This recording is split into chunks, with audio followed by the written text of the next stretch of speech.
El rastro de Ábalos llega directamente a Salvador Illa y además Marlaska comienza a perfilarse como una de las figuras más importantes dentro de esta trama en la cual se estaban lucrando con comisiones en el peor momento sanitario que ha atravesado nuestro país. Porque os recuerdo que fuimos secuestrados en nuestros hogares, dejaron caer la economía y cerraron la atención primaria. Veremos la nueva información sobre Ábalos, sobre Salvador Illa, la figura de un guardia civil destinado en Venezuela, para finalmente cerrar otro día más con Fernando Grande Marlaska, que a estas alturas podría parecer que estoy obsesionado con él. No es para menos con todas sus maldades y fechorías, como desmantelar o consur o dejar a la Guardia Civil sin medios, pero tiene una explicación. En su momento estuve siguiendo de cerca el caso Barfaisán, donde se produjeron chivatazos a la banda terrorista ETA. Toda la información que está disponible lleva a un callejón sin salida, pero se puede seguir los pasos de las personas que estuvieron involucradas. El difunto Pérez Rubalcaba, el expresidente José Luis Rodríguez Zapatero, Baltasar Garzón y por extensión Dolores Delgado, y más especialmente Fernando Grande Marlaska, porque fue el segundo instructor después de Baltasar Garzón, quien por cierto está inhabilitado. Y cerraré con él porque veo cierto paralelismo en el modus con lo que pasó entonces. Pero empezaremos con la expresidenta de Adif y después hablaremos del cargo cesado de Puertos. Entenderéis por qué. La expresidenta de Adif dice que recibió presión del Ministerio de Ábalos para adjudicar mascarillas al caso PSOE. También recibió presiones para que hubiese premura a la hora de adjudicarlo. Todo esto en un momento en el que había varias empresas licitando a precios muy inferiores. Consta en el acta de declaración de Pardo de Vera que la Benemérita adjunta a uno de los anexos de su atestado. Pero atención a lo que responde cuando le preguntan sobre si recibió presiones, que esto enlaza muy bien con el cargo cesado de Puertos del Estado. Preguntada el 21 de febrero sobre si recibió órdenes o presiones de algún tipo para la adjudicación, entiéndase a soluciones de gestión, responde lo siguiente: recibió presión del Ministerio de Transportes de Ábalos y de su gabinete para que dicha adjudicación se realizara con la mayor premura posible y la disponibilidad de mascarillas fuera lo más rápido.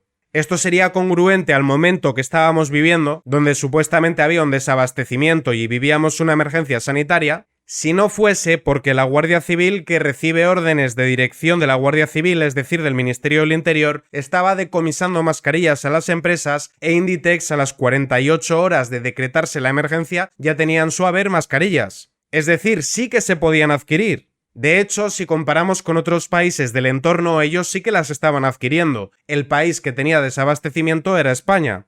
O eso es lo que nos hacían entender a través de los medios de comunicación y las declaraciones de los políticos. Lo cierto es que sí que se podían conseguir y prueba de ello es que Salvador Illa en su megacontrato dejó fuera varias empresas. Empresas que sí que pusieron su material sanitario a disposición del Estado para la emergencia que se estaba viviendo, pero que fueron rechazadas. Y esto es grave, porque si con la adquisición de ese material se hubiesen podido salvar vidas y no se hizo porque buscaban el dinero de las comisiones, estaríamos hablando de que murieron personas por la negligencia del gobierno con tal de robar.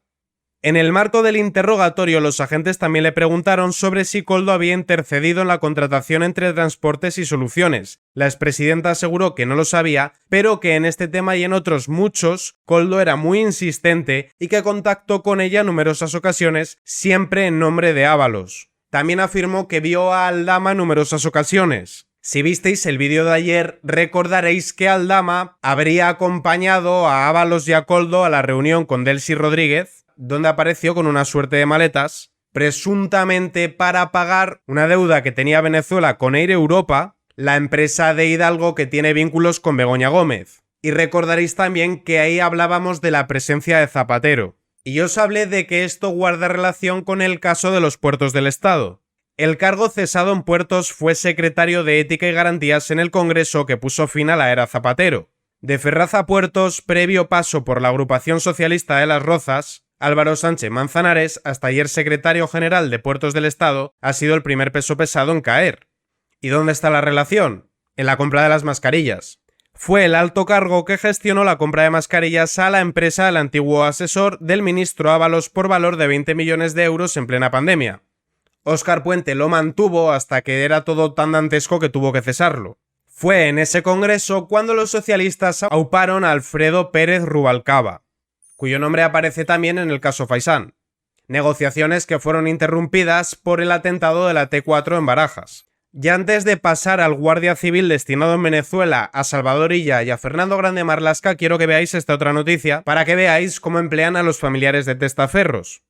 Ábalos tiene domiciliado en su piso una consultora de inversiones en Hispanoamérica a nombre de su hijo. Los ingresos que el hijo de Ábalos obtiene por este negocio son canalizados a través de External Programs Consulting SL.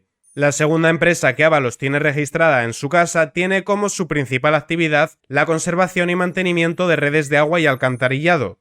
Que aquí me quiero detener un momento, esto no guarda relación con el caso PSOE, pero sí que afecta al PSOE, concretamente al PSOE valenciano. La causa del PSOE valenciano apunta a obras por 118 millones del Ministerio de Narbona. Las licitaciones que concedió Aquamed entre 2006 y 2008 están bajo el foco de la UCO por utilizarse desde el Partido Socialista Valenciano para financiar campañas electorales. ¿Y a qué se dedicaban estas empresas? A la gestión de las aguas. ¿Y la segunda empresa de Ábalos de qué es? De la conservación y mantenimiento de redes de agua y alcantarillado. La rama venezolana, este negocio de asesoría en países hispanoamericanos coincide con las visitas que el exministro hizo a República Dominicana y la trama de mordidas se ha extendido también hasta Venezuela, de lo cual ya hablé en el vídeo de ayer, si no lo habéis visto os remito al mismo. Ahora toca hablar de Salvador Illa. El caso PSOE se extiende a Salvador Illa y también a la adjudicación a dedo de venta de test de antígenos. Que lo de las mascarillas es el chocolate del oro, vaya. Hubo más material sanitario y todavía no se ha abierto el melón, muy interesante por otra parte, de aquello que se inocula.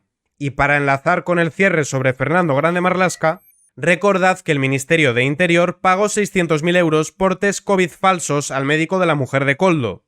Y ahora sí, vamos a ver lo de Salvador Illa.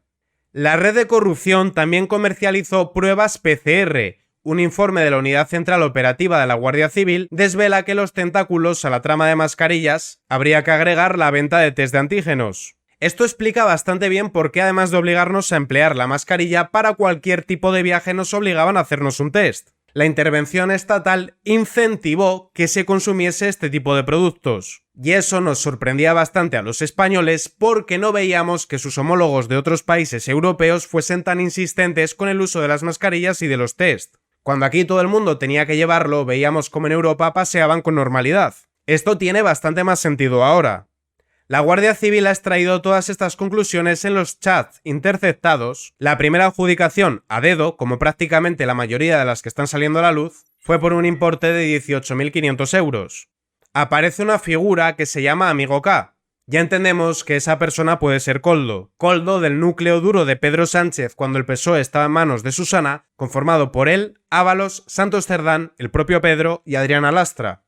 El amigo K, al que la UCO identifica como Koldo, me ha dicho que todo ok, que todo hecho, que todo va a funcionar y que el lunes tengamos una jornada de trabajo para ver cómo se estructura todo. Conforme al informe, indican que necesitan que alguien vaya a hacer 6 PCR al Ministerio de Transportes con él, que ahora les explica. A continuación, les manda un pantallazo de una conversación con Ángel Víctor Torres, quien fue aforado después de perder la presidencia de Canarias con su nombramiento como ministro. Al igual que Armengol también fue aforada por el propio Pedro Sánchez y por supuesto Elma Saiz.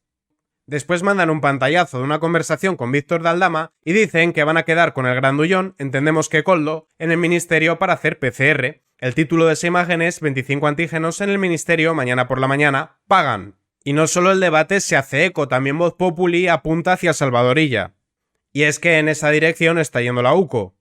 Las conversaciones salpican al entonces ministro de Sanidad, Salvador Illa.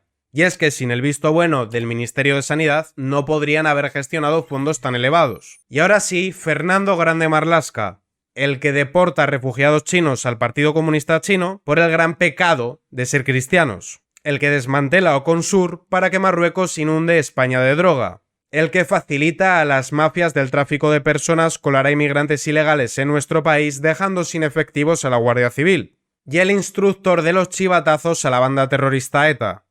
En este artículo del ABC apuntan hacia un guardia civil que fue premiado con un destino a Venezuela como el chivato que facilitó que los implicados de la trama pudiesen eliminar pruebas. Como os comenté con anterioridad, fue el propio PSOE quien destruyó documentos del Ministerio de Transporte tras cesar a Ábalos. Y ahora vamos a hablar del chivatazo en el caso Barfaisán. me parece muy relevante porque veo un paralelismo en el modus operandi.